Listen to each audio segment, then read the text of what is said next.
Hello, everyone, and welcome to this episode of Creating Space. We are here to create space for compelling conversations as it pertains to following Jesus and faith and questions about Christianity in general. And we release a couple episodes a month where we can talk to different guests or we can jump into different questions that you may have. So if there's something you'd like to hear us discuss on the podcast, please send me an email at scottlackey@newstorybuffalo.com. I'd invite you to share this podcast with others, to subscribe, let other people know about the conversations that are happening here. And today, I'm really looking forward to our conversation. We have a very special guest, Brandon Shields. Brandon holds a master's in divinity from Southern Seminary in missiology, a PhD in education and leadership from Southern Seminary. He's also the founding pastor of Soma Church in Indianapolis, which he pastored for 15 years. And for the past 4 years, he's been the director of church formation with Practicing the Way. I've had the privilege of spending some time with Brandon and being able to learn from Brandon, and I've been deeply impacted, and our church has been significantly impacted by Practicing the Way. So, having the chance to talk to the director of Practicing the Way, Brandon, it's a true privilege to have you on. Thank you for taking the time to be on Creating Space with us. Oh, it's amazing. Thanks for inviting me on, and just have enjoyed time getting to know you, Scott, and so excited about this conversation.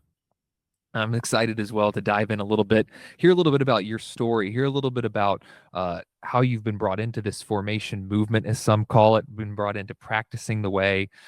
If you could just share a little bit with the listeners of your story, your background, and how the Spirit led you into this work. Yeah, obviously it's a long, complex story, as it always is with each of our stories, but I didn't grow up in church, and so I was sort of raised in a kind of like a mainline Protestant family, sort of we call like Creaster, religious people. We're in the South, Christmas and Easter only kind of people. So I was familiar with church, but it really didn't mean much to me. I had, like, a long story short, I had a conversion experience as a teenager and came to start following Jesus in a very fundamentalist sort of Baptist, Southern Baptist tradition. And again, not all bad, some great things that I learned in my early years about following Jesus. And I'm thankful for the mentors and people that invested in me and the community around me and the training I received. But I think I really, I'd say, grew a lot as a young Christian in my late teen years into my early 20s. Went to seminary, kind of got a lot of exposure to like church history, theology, and had a opportunity to serve at a mega church really early on. And so, again, there were some good things in that, but I think as I got into my late 20s, I began to really experience just some deeper like inner struggles. And so, battles with chronic anxiety, panic attacks. I think just beginning to realize some cracks in the way I was relating, particularly with my wife, where I was just not emotionally present. I was numb. I mean, we had some pretty significant family events that happened in that season. I just was so out of touch with my inner life and my emotions, and it just created all kinds of challenges. Then I planted this church at age 31, and I think it just accelerated a lot of this regression that I was experiencing. And so I found myself just in a lot of pain. And oftentimes we come to spiritual formation through pain and through our own suffering and our own wounds and our own failures. And so I think I found myself a couple months into church planning, like, this is not going to work long term. And it was actually in a church planning cohort that somebody introduced me to Pete Scazzero's Emotionally Healthy Spirituality. And that was really the first time that I remember like reading through, if you remember, like the first chapters, like you might be emotionally unhealthy if, and there's like a checklist, and I've still got like the book, and it's like, yep, that's me. Yep, that's me. And it was this moment of sort of what Merton calls necessary humiliation, but also like just a portal to opening me to some things that I was just unaware of. Scazzero says you can't be spiritually mature if you're not emotionally mature. And I think that was the first quake where I began to realize, okay, what's got me here is not going to get me into the future.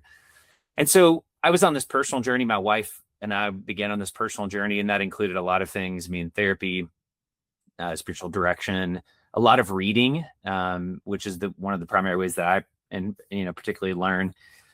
And then about 5 years into our church plant, we had this moment where we realized, wow, we've I was talking for myself, have reproduced a lot of my unhealthy patterns in my own church.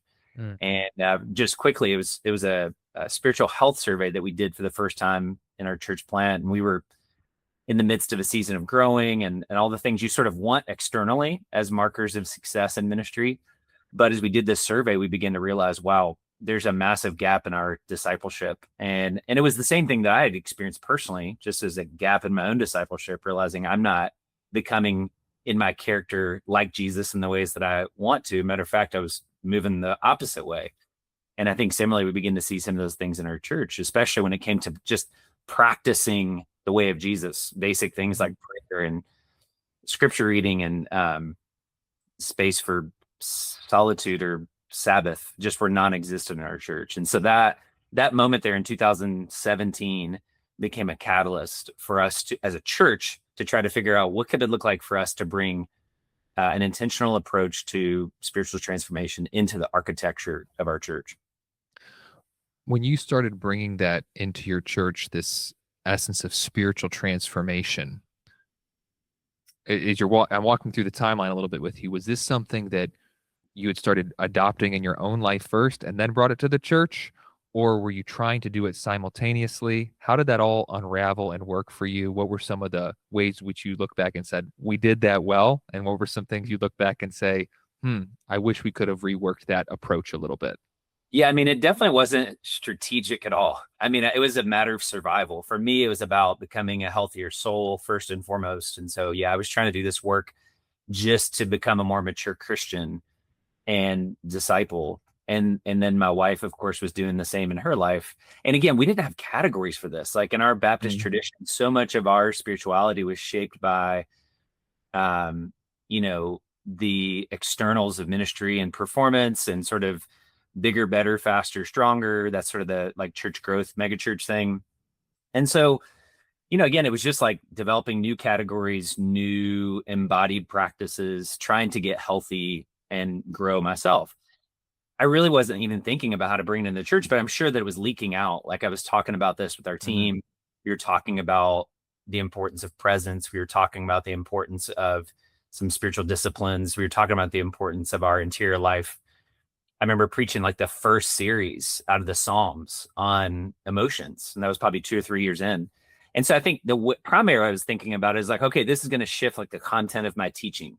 But I literally knew no churches at all other than Scazzero's church that were actually trying to build their church architecture around spiritual formation. So I think it was this very nonlinear journey of zigging and zagging and trying to figure out, okay, like I think as an elder team, we were on a retreat and we were like, okay, we see this gap. We're looking at this health survey and it's this confronting of the brutal facts of, man, we've got a lot of room to grow as a church. We're a young church, very missional, very sort of gospel centered. We were sort of drinking the Tim Keller Kool-Aid at that time.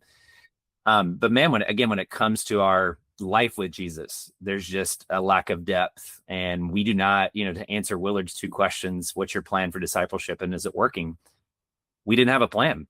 And so I think the elders basically just said to me, like, hey, would you help lead us on this journey? Can you go out and find some other churches that are doing this and figure out how we might go on a similar journey? And so, yeah, I could stop there, but I think that was sort of the realization of we don't have a model. We don't know any other churches that are doing this.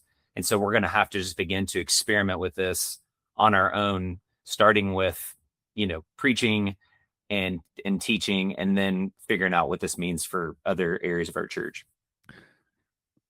There are so many more questions I want to get to, and I'm just so fascinated by this part of your story. Is I'm 32, planted a church 6 years ago, and I'm just hearing a lot of themes and things that pique my own personal curiosity. So before we move forward, one thing I would love to hear a little bit more about was when you started on this journey, you sensed yourself and your leadership team, and then your church as a whole kind of moving in this direction. You talked about that series with the Psalms.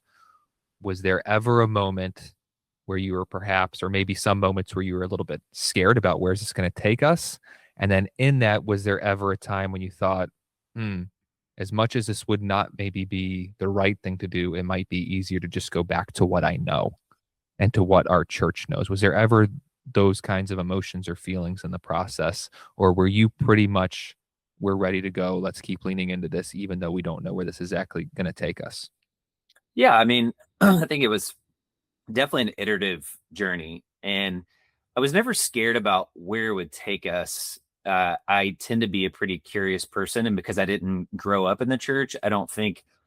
I mean, I definitely had inherited models, both theologically and ecclesially, for like what church should look like and who God was, and kind of how I saw the world. But I also am just a pretty open-hearted, curious, more ecumenical person, just by personality, probably the way that I'm wired.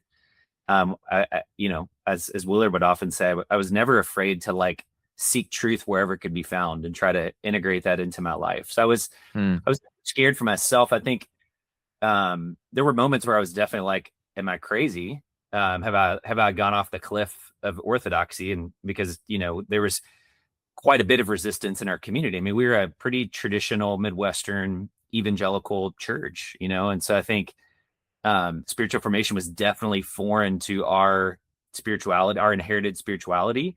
I mean, we sort of have in Indianapolis, there's like mainline Protestants, there's evangelicals, and there's, a big Catholic population. Mm-hmm.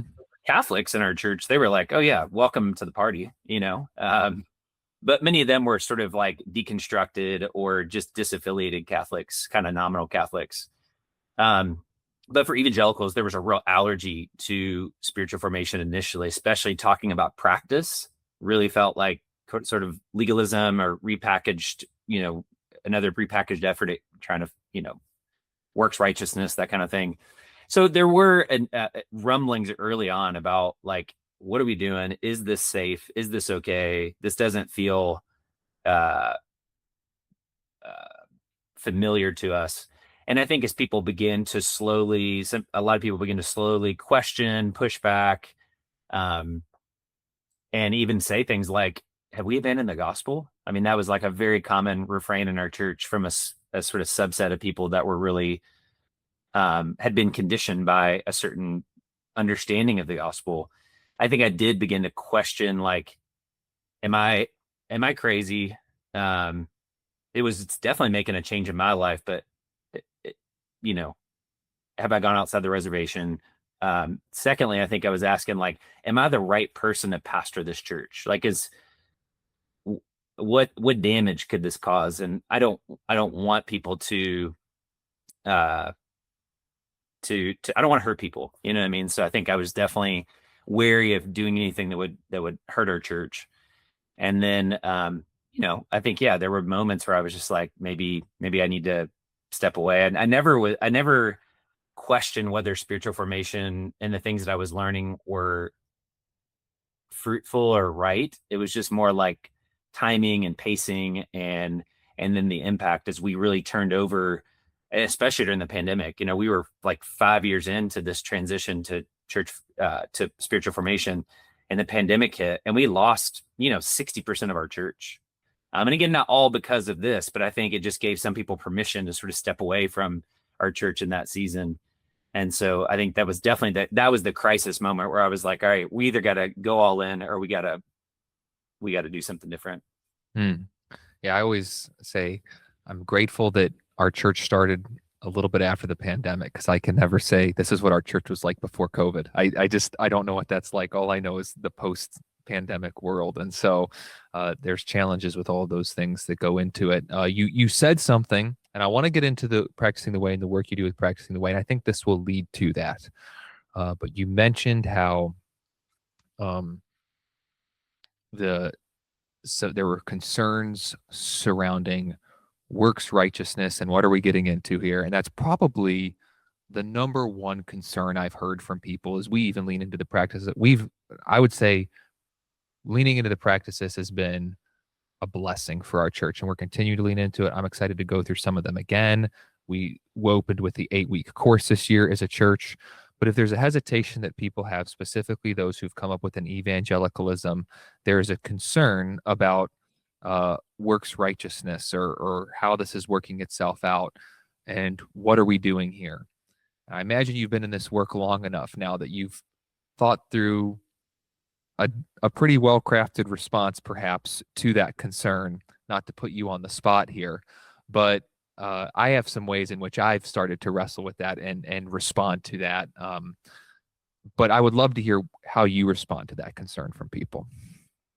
Yeah, I mean, you know, if you look at the history of the Western Evangelical Church since the Protestant Reformation, I mean, that was one of the things, and rightly so, that they were reacting to in the sort of medieval church was an overemphasis on works. And again, there's a lot of history here, but just it created a whole model of discipleship that was very passive and that really emphasized justification at the expense of other models of our life with God and what it meant to follow Jesus. And so I think this passive view of grace, which is like grace is just unmerited favor and it's all about what God has done, not what we do.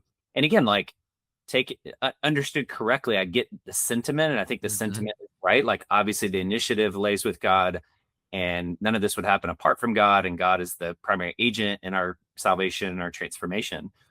But I think over indexing to that then also neglects all of the passages in scripture that talk about our active participation in the work of salvation. Mm-hmm. Work out your salvation with fear and trembling. Put into practice, like Jesus talks about that throughout the Sermon on the Mount, the role of practicing his way, and thinking of it as a way of life, not just as a set of beliefs or doctrines that we sort of passively receive and just expect, information or theological insight to change us.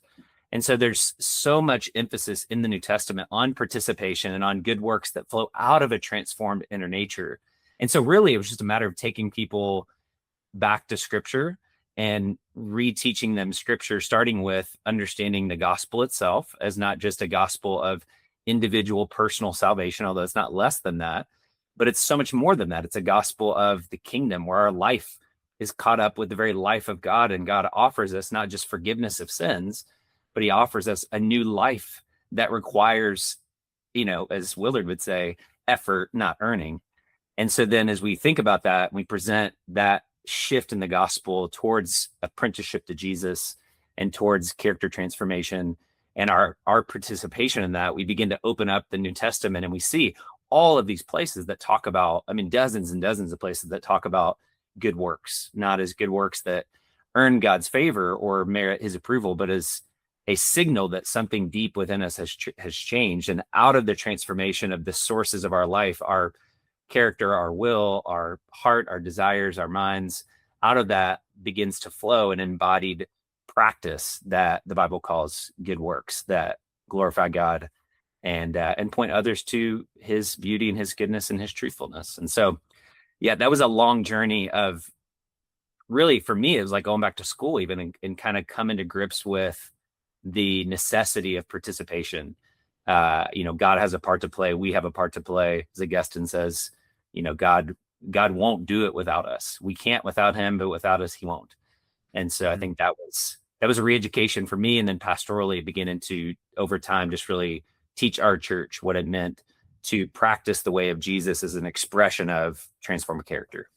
And for lack of a better term, it's a slight shift of the goalposts in some ways. It's not just about punching my ticket to get to the good place one day. It's about formation into the likeness of Jesus to truly follow him. And that's a different calling. Take up your cross and follow me, not just, oh, pray this prayer so that you can feel good about where you're going when you die one day. You got me thinking. I'm preaching this week, Romans 8:18-30.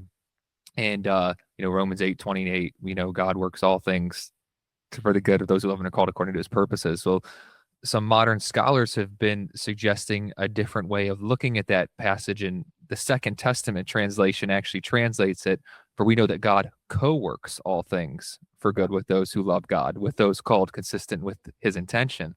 And I think that there's something to that we are participants. I love that word, participation. We talk about that a lot at our church, that it's not just God said, oh, I've done this, now move on with your lives. I think justification and sanctification are much more connected than what people sometimes believe they are. They aren't these just two separate ideas. And if you want to be sanctified, you can think about it, but justification is the real thing here.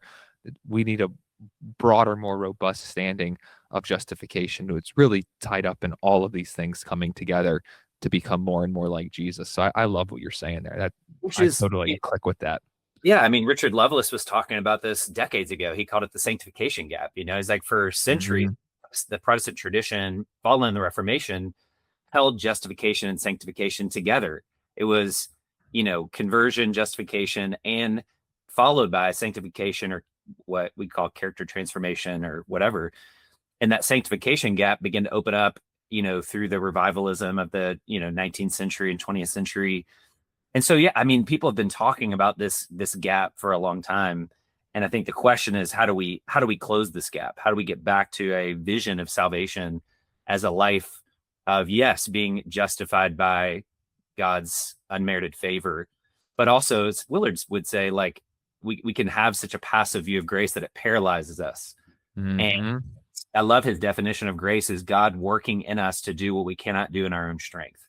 And Mhm. that's a very different way to think about it. I remember reading that in Spirit of the Disciplines, and I just circled it, highlighted it, and I was like, well, I've never thought of grace in that way. But when you actually read the New Testament, you begin to see that grace is a power that enters into us by the Spirit to then enliven us so that we can fulfill the requirements of what it means to be a disciple. And so now that kind of relational participatory paradigm was a big shift for me. And then all of a sudden it was like, oh, why are we afraid of good works? We actually should be seeking after good works as an expression of the good character that God is building in us by the Mhm. Spirit. Mhm. To that, I would say, Amen. Keep preaching. And this is all so intertwined and connected to the work that you do with practicing the way. And as I've said, and I'll keep saying it again and again, our church has been greatly blessed and influenced by practicing the way. And we're just, we love going on this journey and implementing these practices. Can you talk a little bit about, for those who are listening who may not know what practicing the way is, what is practicing the way? How can a church develop a path for apprenticeship to Jesus, as practicing the way talks about? And so much of practicing the way is connected to what we've already been discussing here. But share with us a little bit more specifically about the work that you do, apprenticeship to Jesus, the vision of practicing the way. Yeah, practicing the way started really as the journey of a church, a Bridgetown church. And so I've talked a little bit about my story. It was a few years into my own journey when I began to hear about this guy named John Mark Comer up in very progressive, city in the Pacific Northwest, Portland, and this church called Bridgetown. And John Mark was leading Bridgetown on a similar journey as me. He had had his own sort of hitting the wall moment, and he writes about this in different. You can read about it in Ruthless Elimination of Hurry, and a little bit in Practicing the Way. But he just sensed that he'd reached this moment where the way that their church was organized, sort of a Sunday centric missional model of church, it was fine, but it wasn't yielding the level of transformation that he really longed to see in his church. And so it was by kind of revisiting the formational stream of the church, which he had become familiar with again through Scazzero, who tends to be the gateway drug for emotionally unhealthy pastors and Mhm. leaders to rediscover the ancient formation stream. It was through that Bridgetown began to go on that journey and begin to reorganize their church around with spiritual formation at the center, and that led to this 5-year journey of rethinking how they preached, how they organized community, and beginning to, again, in their language, practice the way of Jesus together in Portland. And so out of that journey, John Mark felt that God was inviting him to start this nonprofit and take what they had learned and offer it up to the larger global church. I mean, hundreds and thousands of churches had been following Bridgetown by that time. And it just seemed like coming out of the pandemic that there was a new invitation to start this kind of ministry. In a sense, it was an attempt to answer Willard's call to build a curriculum for Christlikeness. I mean, Willard never got around, unfortunately, to building that curriculum, that plan for Christlikeness. And originally, I think Practicing the Way was going to be called a curriculum for Christlikeness. And John Mark's like, marketability, not branding wise, not great. And so it became Practicing the Way. And so 2022, we hosted our first pastors conference, and we launched our first Sabbath practice. And really, the mission of Practicing the Way is to help churches form lifelong apprentices of Jesus. And so Mm, we exist to come alongside churches and provide resources and experiences to help both individuals and groups, and really in my role to help pastors reimagine and re-architect their churches for transformation into Christ likeness. And so we have a number of different resources. Probably our core resources that people would want to be familiar with would be the Practicing the Way course, which is a sort of 8-week primer on spiritual formation and what it means to follow Jesus, and our sort of working theory of change and life and community and things like that. And then we have essentially a rule of life for the modern church. So 9 practices that form a way of following Jesus, using these spiritual practices that have been so near and dear to the church's heart for more than 2 millennia. So Sabbath and solitude and generosity and prayer and fasting and service and witness. And so we, each of these practices, the 4-week sort of video-based curriculum, short teaching. So there's some learning. You practice. We have exercises and tools that help you practice Sabbath, for example, or a Sabbath meal in community with others. There's some reflection questions built into that. There's processing in community, and we have podcasts and all kinds of other supplemental resources that go with each of those practices. And then we're in the process of developing a number of other resources that help churches. Really, I think our vision is that churches would go on this journey, that we'd help pastors recognize this is a long journey. For most churches, it's going to be at least 5 to 7 years just to establish an initial culture.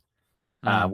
Formation is valued because, again, of the inherited way most evangelical churches tend to think about discipleship. It's going to be a long change curve. And then we just want to walk with churches and help them create pathways for bringing formation to life in their churches. And yeah, I could say more about that, but I'll just stop there. And That's great. Well, as you lean into this and think about this, let's say a pastor's listening, or a church leader, or maybe even just somebody who leads a small group, and they're thinking, I would like to lean into this more. We have been leaning into this.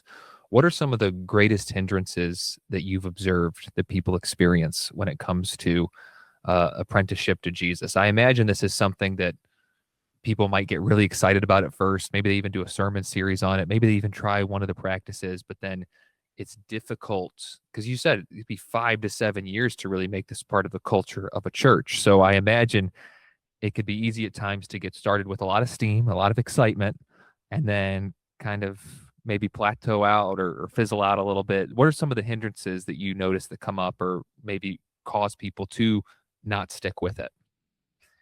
yeah, I mean, it would be things that would not be probably unfamiliar to you and to listeners. But, I think one is we're just busy and we're in a Mm, hurry, and I think it's hard for us to slow down enough to do this deep interior work. I mean, it's one thing to take in information, to listen to podcasts, but there's a huge difference between information acquisition and integration of this into mm, our lives. And so creating the space, to use your podcast here, to do the work.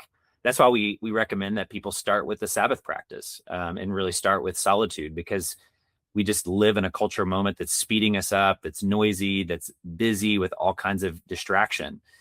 And so I think just we're used to, as Americans, quick fix, give me the 3 steps, give me the technique, life hack your way into this. And I think that mentality of sort of like a quick fix, therapeutic wellness kind of approach to our spirituality, DIY approach to our spirituality, really hinders us from the slow, deep, painful work of spiritual formation. And so, one, I think just admitting that we have a problem, that we are moving too fast, that our lives are so full, and really beginning to retrain ourselves to slow down, to engage in silence. I mean, I remember the first time I went on a day of solitude, somebody suggested that would be a good idea for me to take an entire day and spend it in the quiet, which was mm. crazy. I'd never done that in my life, and that sounded terrible. I had a panic attack, literally, like on my renewal day. And it was terrifying just because when you get alone and you get quiet, it's actually quite noisy Mm, inside. And all of that stuff begins to rise to the surface. And it's hard. It's hard to face those parts of yourself that are unhealed. It's hard to face your past. It's hard to come face to face with your thoughts and your feelings and your desires. And so I think that we're just not accustomed to doing that kind of work in our cultural moment. And so I think that's probably one of the, of several of the biggest barriers is the busyness, the pace of our lives. And that goes for pastors too, right? I mean, mm-hmm. our churches often work against, if we're honest, work against the slow, quiet work of formation just because we've sort of adopted a very Western way of thinking about church: bigger, better, faster, stronger, speed, scale, these kinds of things. I mean, I was definitely a speed addict prior to my sort of second conversion to spiritual formation. And so, in a lot of ways, it's just the social and cultural architecture of our lives has been shaped in a way that just works against our best intentions. And so I think just becoming aware of that reality, and then beginning to both individually and in community, because we need communities to help us with this work, to begin to retrain ourselves to slow down, quiet down, and move in this more contemplative direction. It really, it just takes a long time, and it's really painful. And I think the other thing, as pastors, is the incentive structures just don't support this kind of work. You know, the things that we get lauded for, the things we get rewarded for, the things we get praised for, get celebrated, are not these like hidden, obscure things. And so I think as pastors, we have to just recognize how much our current approach to church is driven by, personal ambition and really flawed definitions of success. And coming face to face with that is very humbling. It's very, again, humiliating, but I think it's the necessary sort of first step to reimagining a different way of being as a pastor, and then as individual members of a community.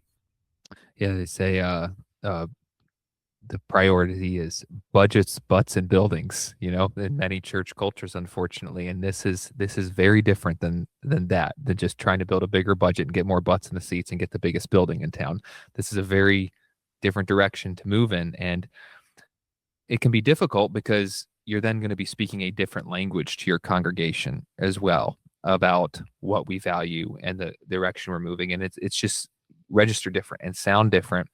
And even as a pastor too, to go on this journey, you must be willing to adopt it as well, to really accept this apprenticeship to Jesus. And you said practicing solitude, getting alone, and being willing to slow down in that way. And that can be intimidating. It can be scary.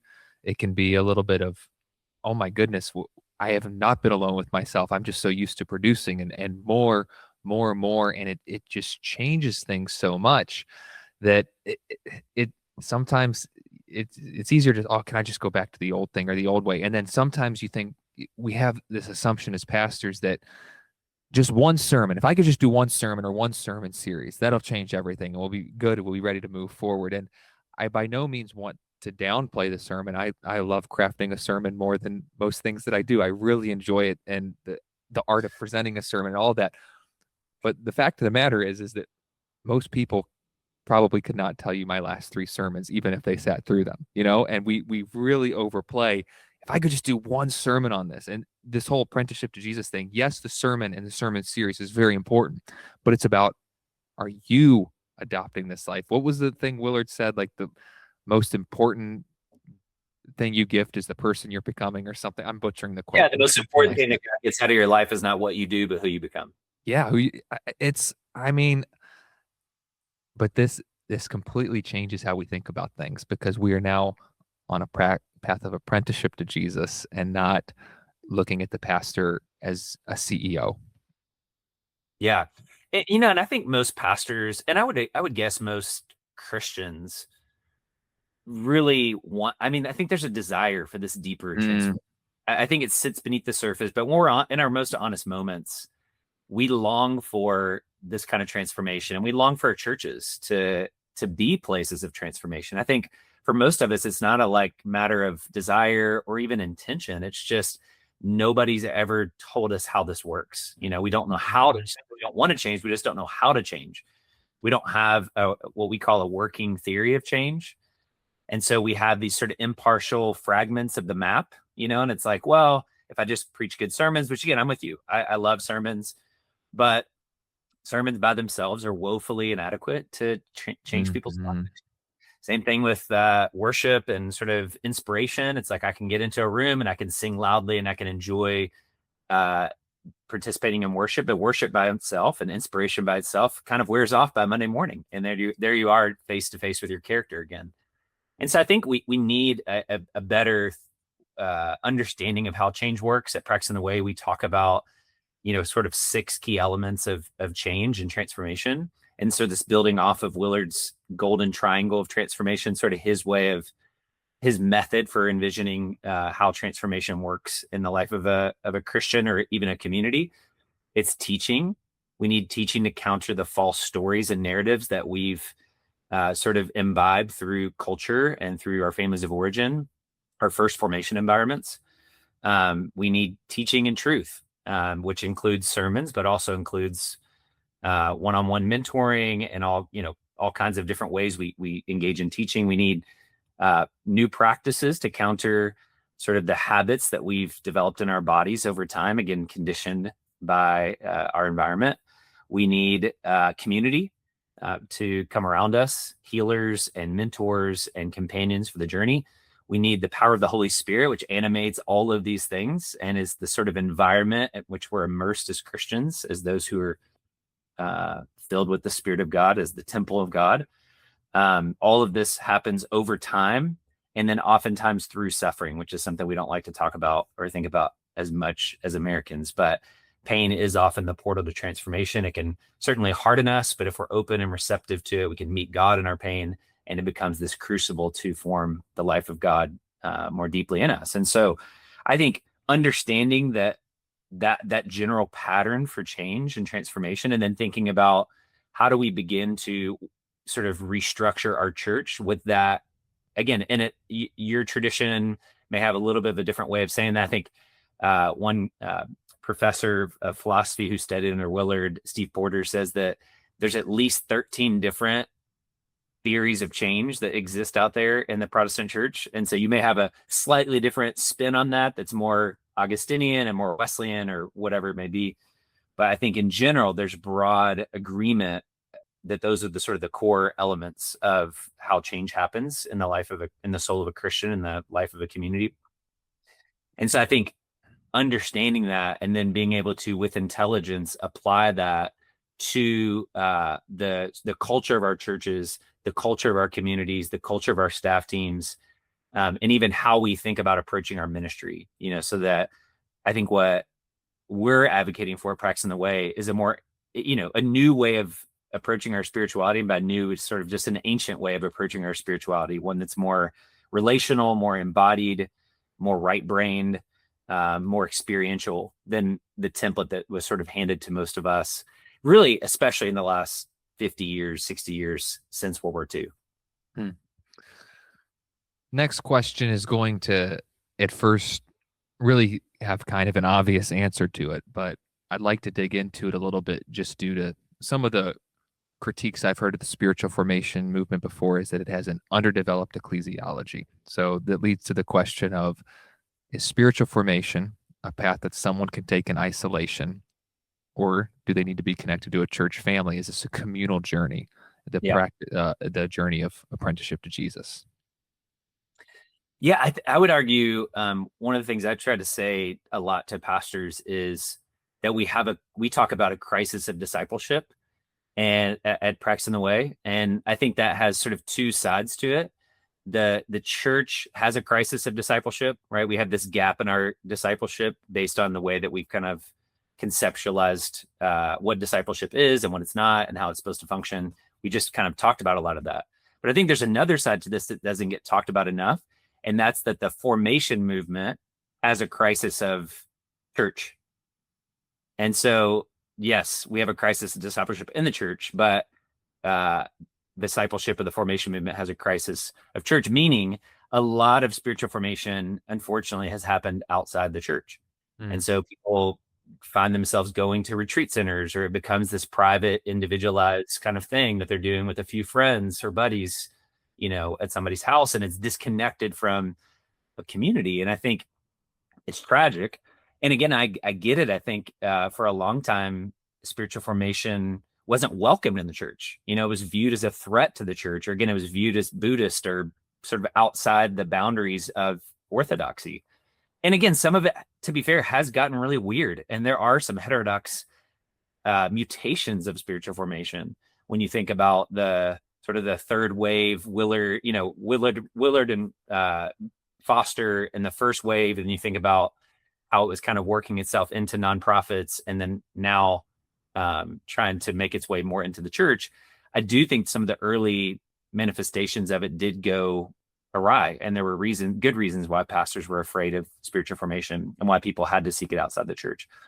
But I think it is inherently communal, and our vision for it at Practicing the Way is that it would be inherently something that is done in the context of a church community. And by church, we just mean a group of people following Jesus together. Throughout church history, there's been different ways to think about church. There's sort of the parish model that we're more familiar with in our modern evangelical and Catholic Protestant manifestations. But historically, the church also looked like more apostolic movements, missionary bands that were sent out, living in community, living on mission intentionally to preach the gospel to the nations. And then you had like the monastic movement, which goes back to the desert fathers and mothers, and most famously Saint Benedict and communities like that. So you could think about that as a sort of like a local church community, a micro church, house church. You could think about that in a mega church or parish model, or you could think about that in the global church, like the larger body of Christ. And I think oftentimes people are going to churches. Most people are going to churches that don't really do a lot when it comes to spiritual formation, and they're not intentionally practicing the way of Jesus. And so they find themselves having to get together with other Christians in their city, the larger body of Christ. And I think that's fine too. And so ideally you'd be able to do that in your local community with other Christians. But I do think there's something beautiful about the church and communities of Christians coming across. I mean, Willard would say discipleship and spiritual formation is the great unifier of the church. It's sad that we've splintered off into all these different denominations, and there's something that we're missing by only sort of living this out within our own stream of the church. And so I think there's space for both. And so I think really for Christians, but I think there's no vision of discipleship to Jesus or apprenticeship to Jesus that doesn't involve life in community with other Christians, because we are communal creatures created in the image of God, and we need other people to love us into people of love. And so, yeah, absolutely. I think that is one of the misnomers and one of the mischaracterizations in some ways at times of Practicing the Way, that we're just kind of feeding that individualism, which is crazy because our mission is to help churches form lifelong apprentices of Jesus. And we want to see this grow in the soil of local churches. And we long for churches to become places that practice the way of Jesus. So I've never done anything with Practicing the Way by myself. It's always been with others and in community as we walk through the practices or the course, and I think everyone in our church would say the same. It's just, yeah. Anyway, as you look forward to over the horizon to the work of Practicing the Way, what you guys are doing as you're dreaming, praying, considering vision, next steps, what are you excited for? What do you see God doing? And what are you looking forward to the work that he's going to continue to do? Yeah, I mean, I think for me in my role, I'm mostly serving pastors. So I just think about the opportunities that we have to come alongside churches and be a guide or a companion, a thought partner in the work of formation. And so, we have a pastors conference that we run every year, which is really about helping spark a new pastoral imagination for this ancient way of being the church in a modern era. So that's something that's happening every year. And I love that and want to continue to see that grow in the tribe of practitioners who are gathering together to collaborate. I think that's for most pastors. They just feel super alone in the work of formation in their cities, their regions, their towns. And so being able to create a space where we can come together and support each other in the work of formation really excites me. We also host cohorts that teach pastors how to reimagine and re-architect their churches around formation. So I love getting to do Mm, that. Excited about offering more of those kinds of opportunities. We have we do those for teams, both ecumenical cohorts and then like stream-based cohorts for, the Wesleyans, the Vineyard Movement, the Anglicans, whatever. And then we also are starting next year. I'm excited. We're going to be starting in the winter, at least for those of us in our hemisphere in the winter, but January, February of next year, a pastor formation cohort. And so an opportunity for pastors who are awakening to this deeper life with God. What does it look like to begin to bring that into your pastoral ministry to reorder your life around mm, vision of formation? And so we're going to be gathering a cohort of like 100 to 150 pastors to go on a 18-month journey together. So I could not be more excited about those kinds of opportunities to help pastors in their own personal formation, because our sort of theory of change is that it starts with you as a pastor and then moves to your team and your leadership and then eventually to the congregation. And it really, the culture of your leadership and your leadership team will become the culture of your church. And so for good and bad. And so I'm mm, excited to be able to continue to stimulate, provoke pastors towards that and provide safe spaces where they can do that work.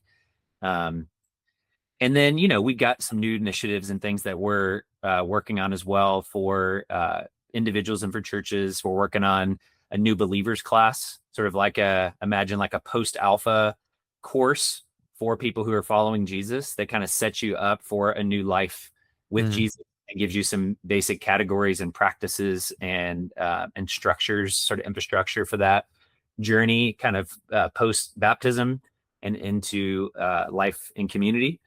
We're working on a youth course, like a youth version of Practicing the Way. I'm excited to see how that gets contextualized. All the ideas, same ideas, but contextualized for developmentally for teenagers and young people. We've got some things that we're doing for families and parents. I'm really excited about in the future.